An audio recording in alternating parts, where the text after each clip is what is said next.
हाय viewers, मैं संगीता अपने blog में फिर से आप लोग के साथ। मैं ठीक उम्मीद करती हूँ कि आप लोग भी अपने अपने घरों में सेफ और सुरक्षित होंगे।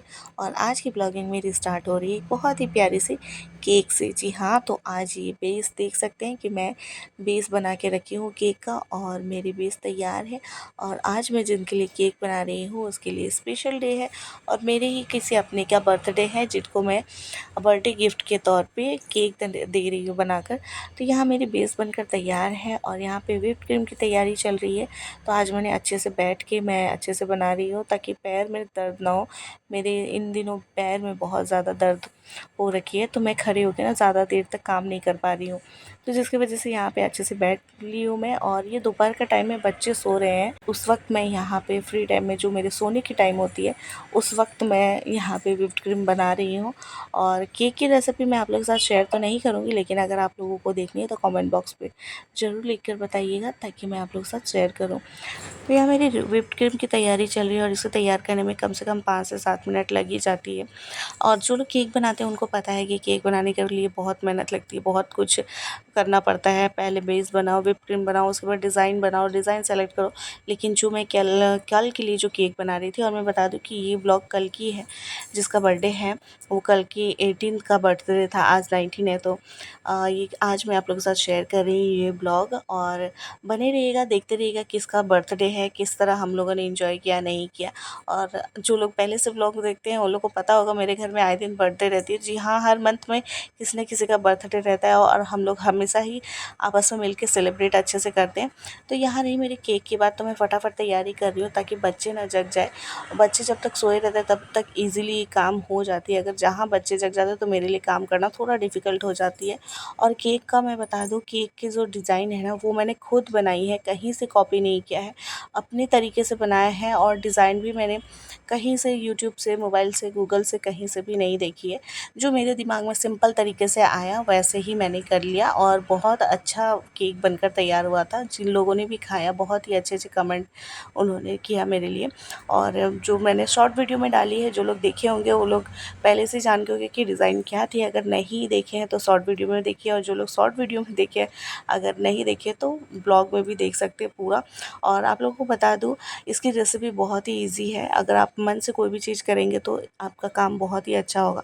और कल शायद मेरे साथ ऐसा ही हुआ, मैंने as a gift cake gift किया था, तो बहुत ही अच्छा बनकर तैयार हुआ था। तो यहाँ मैं फटाफट से काम व्हिप्ड क्रीम बना लेती हूँ, उसके बाद क्या क्या करूँगी वो सारी चीज़ आप लोग के साथ शेयर करूँगी। तो बने रहिएगा मेरे ब्लॉग में और पूरा देखिएगा। और यहाँ मेरी व्हिप्ड क्रीम बनकर तैयार है, ये देख सकते हैं। बहुत ही अच्छी खासी क्वांटिटी में मैंने बना ली है एक ही बार, ताकि मुझे दोबारा से क्रीम को व्हिप ना करना पड़े। और यहाँ मेरी बेस देखिए जो बनकर तैयार थी, उसको मैंने कट कर लिए है और बहुत ही अच्छी खासी कट हुई है। ये देखिए चार चार पीसेस करके कट किए हैं। नॉर्मली मैं हमेशा 3 भाग में ही कट करती हूँ, लेकिन इस बार मैंने 4 किया था। और ऊपर का स्लाइड से 5 भी और रखी थी, जो कि मैंने उसको ऊपर से निकाल दिया और उसको भी मैंने केक में यूज़ कर लिया है।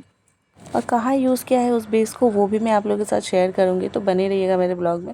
और हाँ, केक बनाते वक्त चीज़ ना एक चीज़ बहुत होती है, बर्तन बहुत सारे जूठे होते हैं, बहुत मतलब गंदे होते हैं, जूठे नहीं होते, गंदे होते हैं। तो देखिए जिस पे मैंने बेस बनाया था ना, वो वहाँ पे बड़े बड़े से कढ़ाई रखे, कुकर रखे। तो और मैं बेस 2 बना के रखी थी मेरी बेटी को इस तरह क्रीम कि मैं जब भी केक बनाती हूँ किसी और के लिए तो अपने बच्चे लोगों के लिए भी एक्स्ट्रा बना ही लेती हूँ, क्योंकि क्रीम देकर मेरे बच्चे लोगों को खाना बिल्कुल पसंद नहीं है। उन लोगों को सिर्फ अंदर की जो बेस होती है ना वो खाकर ही अच्छी लगती है। हालाँकि मुझे तो पहले बच्चे में छोटे में क्रीम जब मिलते थे केक में तो वही मैं बहुत खुश होती थी। और यहाँ देखिए मैं कपड़े सबसे बहुत मतलब सिखाते वक्त या केक बनाते वक्त कपड़े भी बहुत गंदे होते हैं, इस तरह नाइफ़ को क्लीन करना पड़ता है। लेकिन मैंने कल बनाते टाइम मैंने अपने हाथों से मतलब पोंछ-पोंछ के उसके बाद पानी से धुलाई कर के उसके बाद पोंछ-पोंछ कर मैंने किया था। उससे क्या होता है ना, क्रीम कपड़े में ज़्यादा गंदे नहीं लगते हैं, और नहीं तो एक्स्ट्रा कपड़े बहुत ज़्यादा गंदे होते हैं। और मैं कल बहुत ही कम बर्तनों में और बहुत ही कम कपड़े गंदे करके मैंने केक बनाया और बहुत ही अच्छी बनी थी। जो मेरी एक्सपीरियंस है वो मैं आप लोगों के साथ शेयर कर रही हूँ। यहाँ बीच-बीच में देखिए मैं गायब हो जा रही हूँ, क्योंकि जो क्रीम है मेरी व्हिप्ड क्रीम वो उसको मैंने फ्रिज में रखी है ताकि वो पिघल ना जाए। और यहाँ पे गनाश मिला के मैं उसको मिक्स कर रही हूँ।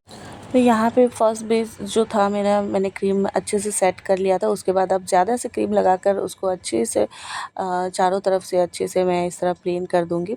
और बहुत ही अच्छी केक बनकर तैयार हुई थी। मैं नहीं, जो लोग खा रहे थे।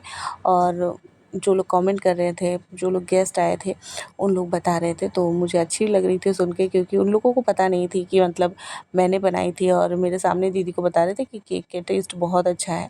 तो सच में मतलब कभी कभी होती है ना कि आप कभी सोचते हो कि नहीं आज अच्छा नहीं बनेगी, लेकिन उस दिन अच्छा बन जाती है तो बहुत अच्छा लगता है, और किसी दिन आप सोचो कि नहीं आज तो मैं बहुत अच्छे से बनाऊंगी और नहीं होता है, तो वो चीज़ बहुत बुरा होता है। तो मेरे साथ अक्सर ऐसा होता है कि मैंने कल सोचकर बिल्कुल भी नहीं बनाया था कि हाँ मतलब किस तरह है, लेकिन बहुत मेरे सोचने से ज़्यादा अच्छा हुआ। और यहाँ पे देखिए नाइफ़ का जो भी क्रीम है ना, वो मैं हाथ से भी लगा रही हूँ। मैं कल कुछ भी वेस्ट होने नहीं दिया मैंने, ना ही क्रीम वेस्ट होने दिया, ना ही कपड़े ज़्यादा गंदे होने दिए, ना बर्तन अभी आप लोगों को काउंटर मेरी ज़्यादा मेसी लग रही, लेकिन ऐसा कुछ नहीं था। केक बनाते टाइम हमेशा काउंटर को क्लीन ही रखना चाहिए, ये सभी को पता होगा जो लोग केक बनाते हैं, क्योंकि केक ऐसी चीज़ है ना, उसमें थोड़ी सी भी कहीं से भी कुछ भी नहीं लगी रहनी चाहिए, और वो एकदम क्लीन होनी चाहिए। तो यहाँ पे देखिए क्रीम को ना मिलाते टाइम कितनी मतलब परेशानी होती है। जो लोग सोचते होंगे ना कि केक बहुत ईज़ी से बन जाती है, तो ऐसा बिल्कुल भी नहीं है। उसको क्रीम को मिलाने में और चारों तरफ अच्छे से अच्छा प्लेन दिखाने के लिए थोड़ी मेहनत करती है। तो देखिए यहाँ पे नाइफ़ को मैं बार-बार धुलाई कर रही हूँ और कपड़े में तब पोंछ रही हूँ, क्योंकि आप जब सीधा क्रीम के साथ कपड़े में पोंछेंगे ना, तो कपड़ा बहुत गंदा होते रहता है, और फिर एक के बाद एक बहुत सारे कपड़े लग जाते हैं। इस वजह से मैंने कल बार-बार धुलाई करके उसके बाद पोंछ कर उसके बाद नाइफ़ को यूज़ कर रही थी। तो ये ऐसी लग रही थी मेरी क्रीम, और बच्चे जग चुके थे, काफ़ी टाइम लग गए थे। 2 घंटे तो ईज़िली लग ही जाते हैं केक बनाने में, और बाकी आपके डेकोरेशन पे आपका ऊपर डिपेंड करता है कि कितना है। तो आधी जो टिप्स ट्रिक्स है मैंने आपको बता ही दी है, बाद बाकी जितनी बेस की है ये सब चीज़ें आपको बारीकी से जाननी है, तो उसके लिए मुझे थोड़ी सी मेहनत करनी होगी आपको, और मुझे कमेंट बॉक्स में लिख के बतानी होगी कि आपको जानना है। तो मुझे जहाँ तक पता है मैं आप लोगों के साथ ज़रूर शेयर करूँगी। हाँ, मैं बता दूँ कि मैंने एक्स्ट्रा क्लासेस भी ली है केक बनाने के लिए, जिसकी वजह से मैं आजकल केक अच्छे से प्रॉपर बनाती हूँ। पहले तो नहीं सीखी थी, लेकिन अब मैंने क्लासेस ले ली है, तो अब मुझे पता है कि केक किस तरह से जो मुझे सिखाया गया है उतना मैं अपना यूज़ करती हूँ, और मैं चाहती हूँ कि मैं आप लोगों के साथ भी शेयर करूँ अगर आप लोगों को ज़रूरत है। अगर जो लोग क्लास नहीं लेते हैं, यूट्यूब से सीखना चाहते हैं, तो वो इस तरह से कमेंट करके देख सकते हैं। ऐसे तो बहुत सारे चैनल हैं जो सिखाते हैं। तो यहाँ केक पे मैंने आइसिंग तो अच्छे से कर ली है, बस डेकोरेशन की बाकी है। लेकिन यहाँ एक चीज़ मैंने मिस्टेक कर दी, जो बोर्ड होती है केक बोर्ड, वो मैं लाना भूल गई थी। मैं मार्केट से ख़रीद के लेके नहीं आई थी। मुझे लगा था कि मेरे घर पे एक्स्ट्रा रखे होंगे, लेकिन ऐन मौके पे जब मैंने देखा तो नहीं था, और आजकल कई दिनों से यही हो रही है मेरे साथ। तो कोई बात नहीं, उसके लिए मैं ना अपने घर के जितने भी डिशेज़ मैं देख रही थी कि उस किस पे ये ठीक बैठ पाएगी, क्योंकि ये घर का ही बात था, तो मैं सोची थी घर पे ही एडजस्ट हो जाएगी। तो देखिए मैं ये सारे डिशेज़ निकाल के देख रही हूँ, और फाइनली उसके हिसाब का एक डिश मुझे मिल गया था, और उन डेकोरेशन के बाद तो बिल्कुल भी नहीं लग रहा था कि मैंने उसे प्लेट पे बैठाया है। आप लोग खुद ही देख लीजिए और खुद ही कमेंट करके बताइएगा कि आप लोगों को पता चल रही है। तो ये रहा फाइनल लुक, ये कैसी लग रही है। अभी सारी चीज़ देखिए इधर पड़े हुए हैं, ये क्रीम का जेल का, तो सब देखिए ये हैप्पी बर्थडे, और नाम लिखते वक्त ही पता नहीं मेरे क्यूब को क्या हो गया था, कौन को। हाँ, तो कैसी लगी आप लोगों को बताइएगा। मैंने अपनी तरफ से पूरी 100% दी है। और ये देखिए केक, तो कैसी लगी मेरी केक डेकोरेशन। बात कर रही हूँ, मेरे बेटे पता नहीं कहाँ से नाइफ निकाल लिया है, और ये देखिए लगा ही दिया था। तो इसको अभी अगर मैं नोटिस नहीं करती, और पता नहीं इसको नाइफ कहाँ से मिल गया, नाइफ कहाँ से मिल गया, चलो उधर। तो आप लोगों को कैसे लगा। तो अब सीधा चलते हैं बर्थडे के घर, जिनके घर बर्थडे है। तो जी हाँ, मेरी दीदी के घर पे बर्थडे है, और किसका बर्थडे है वो जानने के लिए भी थोड़ी सी सब्र करिए, पूरा पूरा ब्लॉग देखिए, आधे में ही समझ आ जाएगी कि किसकी बर्थडे है। तो सारे बच्चे तैयार हैं, आप लोग थोड़े टाइम के लिए गैस करिए कि किसका बर्थडे हो सकते हैं। तो दीदी के 2 बच्चे हैं, लड़का है एक लड़की है, तो किनका बर्थडे आप लोग 2 मिनट के लिए सोचिए, फिर कमेंट करके लिख के बताइए। यहाँ बच्चे लोग डांस कर रहे हैं, एंजॉय कर रहे हैं, और जब ये लोग मिल जाते हैं ना, तो किसी और की ज़रूरत होती ही नहीं है। बच्चे इतने शोरगुल करते हैं, अच्छा लगता है जब भी पार्टी वगैरह होता है, बर्थडे पार्टी, हम लोग भी इसी में एंजॉय कर लेते हैं। लेकिन हाँ, कभी कभी बहुत हेडेक भी होती है, जब सारे बच्चे मिल जाते हैं और शोर शराबा होता है ना, तो बहुत ज़्यादा गुस्सा भी आता है। और मेरा बेटा जो है ज़ोरों शोरों से, देखिए उसको किसी की ज़रूरत नहीं है, वो उसको बस म्यूज़िक लगा दीजिए, वो किसी भी तरह से डांस कर सकता है, और वो प्रूफ करता है कि वो मेरा बेटा है। तो देखिए किस तरह से उसको बताना नहीं पड़ता, ये इस म्यूज़िक में इस तरह स्टेप करिए, इस म्यूज़िक में इस तरह, जिस तरह रिदम जाएगा वो उस तरह से पैर हाथ उठा के डांस करेगा। बस बस उसे महसूस नहीं होनी चाहिए कि कोई उसे बहुत ज़्यादा नोटिस कर रहा है, नहीं तो वो अपना शर्मानापन दिखा सकता है और शर्मा कर वो धीरे से साइड हो जाता है, जैसे कि अभी हुआ है। तो यहाँ बच्चे लोग डांस कर रहे हैं और मैं भी आके बैठ गई थी। और ये रात की टाइम है, मैं अपने घर के जितने भी बच्चे के पढ़ाना लिखाना सब करके वापस गई थी। और केक जो है डाइनिंग पे जाके रखी हुई थी, क्योंकि केक मेरे लिए ही रुका गया था कि मैं केक लेके जाऊंगी, क्योंकि मैंने पहले ही बता दिया था कि मैंने बर्थडे गिफ्ट में मैं केक ही गिफ्ट करूंगी। तो जिसकी वजह से दीदी लोगों ने केक ऑर्डर नहीं किया था और उन लोग मेरे लिए ही रुके थे कि जब मैं केक लेके जाऊंगी तभी ऑब्वियस सा बात है कि केक कटिंग तभी होगी। तो और है, मैं आप लोगों को ज़्यादा देर वेट नहीं कराऊंगी। बर्थडे किसका है आप लोग थोड़ा सा अंदाज़ा लगा सकते हैं। तो जी हाँ, दीदी का जो लड़का है गोलू, उसका बर्थडे है और वो इस साल 12 साल का हुआ है। तो समय कितना फास्ट भाग जाता है पता ही नहीं चलता है। जब उसका जन्म हुआ था तो मैं गई थी और उसका फर्स्ट फ़ोटो मैंने ही क्लिक किया था। चाहे वो गोलू हो, चाहे मेरी बड़ी दीदी का लड़का हो शुभम, इन लोगों का फ़ोटो मैंने ही क्लिक किया था। और ये लोग जब जन्म लिए थे ना, तो सच में मैं और मेरी जो और एक दीदी है बहुत ज़्यादा खुशियाँ मनाए थे। इवन शुभम के बर्थडे पे तो हम लोगों ने घर पे थाली भी बजाई थी जब हम लोगों ने फ़ोन पे सुना था। और यहाँ पे आती है मेरी भाभी की एंट्री। तो देखिए कितनी दूर की मेहमान है कि कितनी लेट से आती है। तो वो अपना भाई घर के, जो मैं समझ सकती हूँ जब एक बहू होती है ना और जब सास ससुर होते हैं तो सारी जिम्मेदारी निभा के आनी पड़ती है। तो ये चीज़ मैं समझती हूँ। तो वो अपना काम करके आई थी, जबकि मम्मी भी उनके साथ हेल्प कर देती है। और मम्मी थोड़ी पहले आई थी, उसके बाद भाभी आई थी, क्योंकि मम्मी को यहाँ पे भी बर्थडे डे में जो अपना नाती है उनके यहाँ पे भी थोड़ा हेल्प करना रहता है और मम्मी सबके यहाँ पे भी जाके हेल्प करती है। हाँ, ये बात अलग है कि मेरे यहाँ पे आके नहीं करती है, क्योंकि उस तरह से कभी अपनापन लगता भी नहीं है मेरे घर पे। और मैं खुद भी मना कर देती हूँ ताकि कल को कोई कुछ बोल ना दे। तो ये रही दूसरी बात। तो अभी मम्मी हमेशा की तरह कर रही है तिलक, और ये चीज़ मम्मी को ही करने दिया जाता है, क्योंकि जीजा जी लोग भी सब लोग चाहते हैं, क्योंकि जीजा जी लोग के मम्मी पापा सब लोग रहते हैं, पापा तो नहीं है सॉरी, जो मम्मी है सब लोग गांव में रहते हैं और यहाँ पे जितना बच्चे हैं सब मम्मी के हाथों से ही पला बड़ा है। तो ऑब्वियस सा बात है कि उनका ही हक पहले बनता है। और कोई नहीं बोल सकता है कि मम्मी ने किसी के बच्चे में नहीं किया। मम्मी ने सबके बच्चों में, चाहे वो पोता पोती हो या नाती नातनी हो, कभी मम्मी पीछे नहीं हटी है, कभी अपना उम्र को लेके नहीं दिखाई कि मेरा उम्र हो गया है। और हमेशा हक से की है, इसीलिए हम लोग भी मम्मी को बोलते हैं, बच्चे लोग भी इसी तरह प्यार करते हैं। और भाभी भी अपना कैमरा ऑन रखी है, तो मैंने वो भी रिकॉर्ड कर लिया, ताकि देखिए भाभी भी मोबाइल में आजकल लगी रहती है। थोड़ी ननद वाला पार्ट मुझे भी करना पड़ेगा। तो यहाँ मैं बता रही थी मम्मी के बाद, मम्मी ने सबके बच्चों का जन्म के टाइम में बहुत ही किया है, रात रात भर जग कर किया है। और कोई नहीं बोल सकता, चाहे हम 4 बहन हैं या 1 भैया, कभी नहीं बोल सकता और कि मम्मी ने किसी के बच्चे में नहीं किया। हम लोग 6-6 महीना रह के आए हैं मेरे मम्मी के घर पे, और पहला बच्चे नहीं, सेकंड बच्चे में भी। तो बोला जाए तो सबसे बच्चा का पहला हक तो नानी का ही आता है। और ये चीज़ सिर्फ हम बेटियां ही नहीं बोलते हैं या भैया ही नहीं बोलते हैं, यहाँ इवन मेरी जो भाभी है वो खुद बोलती है कि इस चीज़ में वो बहुत लकी है कि उनकी प्रेगनेंसी में, 3 प्रेगनेंसी में भी उनको अपने मायके जाने की कभी ज़रूरत नहीं पड़ी, क्योंकि मम्मी ने उस हिसाब से उनको कभी मतलब जाने का मौका ही नहीं मिला। वो बोलती मम्मी जितना की है उनकी सगी मम्मी भी नहीं करती। तो ऐसा होते हैं जो बड़े, जब आप उम्र भी हो जाते हैं ना, तो कुछ कुछ जिम्मेदारियाँ ऐसे होती है कि आपको निभानी चाहिए और निभानी पड़ती है, ना कि आपकी उम्र दिखा के आप साइड काट लो।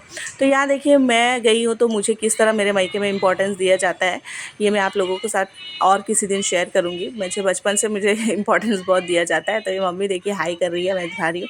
तो यहाँ मुझे सब बोल रहे थे कैंडल लगाओ, ये लगाओ।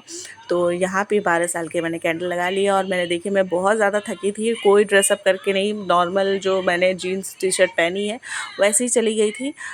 तो केक बनकर तैयार है, फ़ोटो शूट हो रही थी, तो बस मैंने जो ट्रे है उसको घुमाया और इस तरह फ़ोटो शूट किया। और गेस्ट भी आ गए थे इन लोगों का, तो इधर उधर सब लोग हैं। और बस यही थी गोलू की बर्थडे पार्टी। तो आप लोग, उम्मीद करती हूँ कि आप लोग उसको ब्लेस करेंगे और इसी तरह सब लोग बच्चे खुशी खुशी बड़े होते रहे, पढ़ाई में आगे बढ़ते रहे और अच्छे से इसी तरह बर्थडे पार्टी मनाते रहे और मुझसे केक बनवाते रहे, ताकि मेरी जो केक बनाने की आदत है वो कभी ना छूटे और अच्छी आदत हो जाए। तो बस मैं भी टेस्टी टेस्टी केक बना के सबको गिफ्ट करते रहूँ। तो आप लोग देखिए, और आज की ये छोटी सी ब्लॉग आप लोगों को कैसी लगती है वो कमेंट करके ज़रूर बताइएगा। अगर आप लोगों के पास 2 मिनट फुर्सत हो तो कमेंट करना बिल्कुल भी मत भूलिएगा। 18 मिनट का आप लोग ब्लॉग देख के 2 मिनट की अगर कमेंट देंगे तो मुझे बहुत ज़्यादा अच्छा लगेगा, और 1 सेकंड का लाइक देंगे तो और भी ज़्यादा अच्छा लगेगा। अगर नहीं पसंद आएगी तो डिसलाइक भी कर दीजिए, इससे कोई तकलीफ़ नहीं होगी। एटलीस्ट मुझे पता तो चलेगी कि कुछ कमी है, और ताकि आप लोग डिसलाइक किए हैं। तो यहाँ पे बर्थडे बॉय का हैप्पी बर्थडे हो गया है, तो ओरिजिनल वॉइस में भी थोड़ी सी मैं सुना ही देती हूँ आप लोगों को। निकाल निकाल निकाल निकाल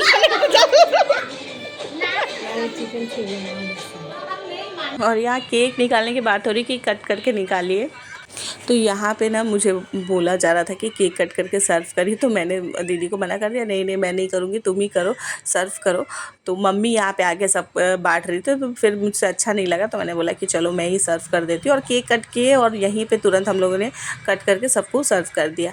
तो यहाँ पे जीजा जी खड़े हैं, और ये होता है ना, इम्पोर्टेंस मुझे बहुत दिया जाता है, मेरे मायके में हो चाहे मैं कहीं पे भी। पहले डांस सिखाती थी जहाँ वहाँ, या मैं टीचिंग करने जाती थी पढ़ाने स्कूल में, वहाँ बहुत इम्पोर्टेंस दिया जाता था।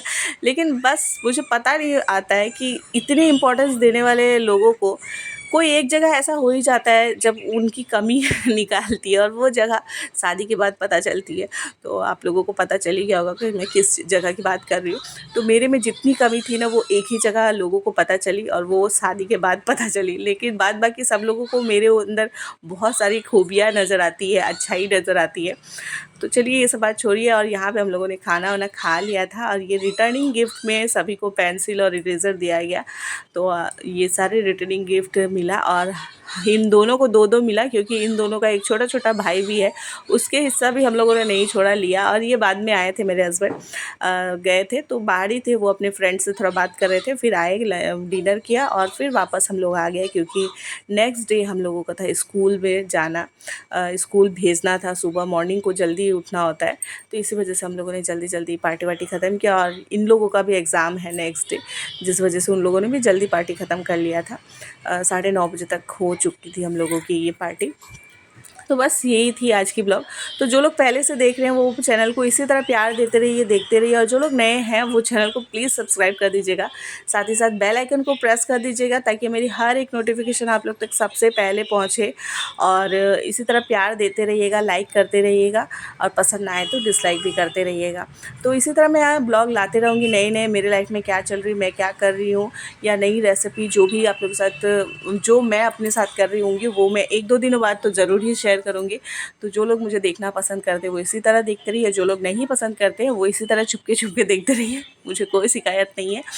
तो ये ना मेरी बीच बीच में ना इस तरह बोलने की आदत है, तो आप लोग इस बात को माइंड मत करिएगा, जो कि आप लोग एक फैमिली मेम्बर जैसे हो गई है। ब्लॉगिंग करते करते अब मेरी एक आदत सी हो गई है कि मैं आप लोगों के साथ सब चीज़ शेयर करूँ, तो मतलब बीच बीच में इस तरह बोलती थी। बच्चे लोगों का बर्थडे होता है तो मम्मी पापा कितना हैप्पी रहते हैं, और कितना मतलब हैरेसमेंट करते हैं। तो यहाँ पे देखिए मम्मी ने तो कुछ भी नहीं खाया, क्योंकि मम्मी को ना थोड़ा मतलब दही, ये सब दूध दही ये देखकर ना उनको अच्छा नहीं लगता है, वो इसलिए खाना नहीं चाह रहे थे। और ये देखिए कितना थके हारे से बैठे, तो मैंने इनको जूम कर लिया, क्योंकि इनको आ रही थी कसकर नींद और बस मैंने थोड़े से दिखाना चाहा, पर फिर इन्होंने आँख बड़े बड़े खोल लिया था। तो मम्मी इस वजह से नहीं खाई, उनका भी तबीयत सही नहीं था, फिर भी वो उन्होंने अटेंड किया, और इसी तरह हमारी पार्टी भी थी। तो फिर मिलेंगे दूसरे ब्लॉग में, तब तक के लिए बाय बाय, टेक केयर।